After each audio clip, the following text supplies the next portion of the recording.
Greetings, everyone. Welcome to Climate Knowledge Hunt, the hackathon organized by Semantic Climate. At the outset, I would like to thank all the organizers and sponsors of this event. I'm Shweta Enigde. I am a volunteer developer at Semantic Climate. I am also a science communicator and I host a podcast called India Asks Why. So, I am now going to talk about why we are running this hackathon, right? So, there is a very big problem. The information to save the world is locked up in these PDF reports like IPCC reports. These are really huge, like 3,000 pages long. They are written in very technical language. And most importantly, they come only as PDFs. Now, a human being cannot read all of that, but it contains so much information that we really have to do something. And that's where mining for data helps. So machine can really help us make sense of these documents, but the problem is these are only available as PDFs, the reports, IPCC reports, for example, or any reports that are put out by governmental organizations. They are available just as PDFs. So that's why we need tools that to convert these PDFs into something that is more comprehensible by both machines and readers. And that's what we've been doing at Semantic Climate. So our tools, what they do is they convert this PDF into something that is more machine readable, like HTML. And once we have that text, we use the state of our tools that we've been developing to liberate knowledge from these paragraphs of text, right? So once we have the HTML, the tool that our colleagues have been working on will extract useful information. This could be keywords, this could be abbreviations, and the tools also make dictionaries out of these important terms. So let's say you are interested in knowing about all the climate related terms. We can create a climate related dictionary. And let's say you want to pull out all the abbreviations that are mentioned in these documents, and we can create an abbreviation dictionary, right? So more importantly, these dictionaries are linked to Wikidata. So Wikidata is like an open knowledge base which contains information about almost everything and anything. So every term or every item has got a unique identifier, right? And what our dictionaries contain is it contains these sets of terms, or like let's say all the abbreviations, and corresponding to these terms we have Wikidata IDs. So let's say you're interested in nationally determined contributions. So our tool can automatically detect NDC and figure out that NDC means nationally determined contributions, and it also looks up Wikidata to find its Wikidata ID. So when you search for this Wikidata ID, you can see that you get information about this particular term, the description, and its other language equivalents.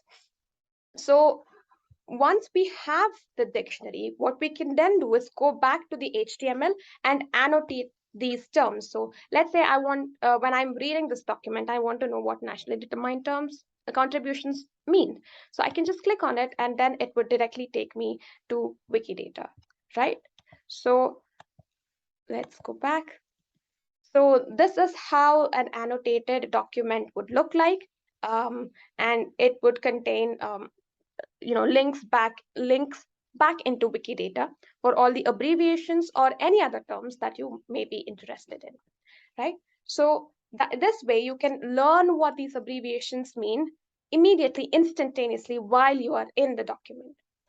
So the next thing that we can do with these dictionaries is to ask interesting questions. Which of the terms occur more frequently in these reports? So we've analyzed 6 chapters as an example from IPCC reports, and our tool has automatically generated this word cloud, saying listing all the important terms and the terms which have occurred frequently. And not just this, again, these are all linked back to Wikidata. So let's say you did not know what adaptation meant. You could always look into Wikidata. You can also learn what these terms mean in your language as well, right? And let's say you do not have a dictionary to start with. Our tools can, go through the document and come up with the relevant terms by itself. And we make use of state of the art tools that are already available in Python to extract useful information, right? And we just don't stop here. We can also do something more. So we can also index these documents and say, okay, I am interested in the term WMO. Give me all the sentences which mention the term WMO, and our tools can automatically do this for any given document. So we aren't just looking into textual information. We can also pull out so much more relevant information from the images as well. We can pull these images and make them more machine and human readable. We can pull the text out of these and so on. So in an essence, the semantic climate tools empower you, the reader, by helping you learn what these technical terms mean, and it helps you see the bigger picture of what the document contains, and it also tells you which section of the report is more relevant to you, or which are the documents that are more relevant to you. So our tools make it easier for you to read. It makes it easier for you to comprehend and decipher these very huge reports that are available only as PDFs. So now that I've given you an overview of why we are running this hackathon, why we are developing these tools, I would like to take you through some of our tools and tell you uh, is the what happens back end, right? Of course, nothing to be frightened of.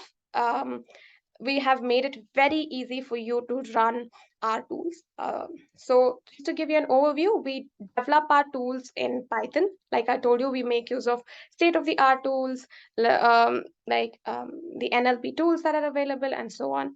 We openly share the tools and the code and store data on GitHub. We follow what's called open notebook philosophy, where all of what we do is up on the web as and when they're created. And we use Google Colab to showcase our tools. And Google Colab is this environment where you can just run code without having to, know what the code is actually doing, right? So like I told you, we use Python, but then you don't have to see this or work with this, thankfully, because the team has taken care of all this. GitHub is where we store the data and also the code. And Google Colab is where you can experiment with our tools by just clicking a button on your browser, right? So what are you going to do in the next 2 hours? We want you to have an hands-on experience of running our tools, because we believe that people learn best by just doing. So in the first half of the hackathon, we want you all to choose a breakout room based on your interest, and also based on the pitch that our chapter champions are going to give right after my presentation. And then in these breakout rooms, we are going to let you run these collab notebooks about which I was just talking about. In the second half of the hackathon, we want you to either shift the chapters, shift the breakout rooms, and or you could try out a, something new. Like you don't have to stick to what we've already come up with. You could be more explorative, or you could also choose to meet the developers of these tools, uh, some of whom are present here today, and they have their own breakout rooms.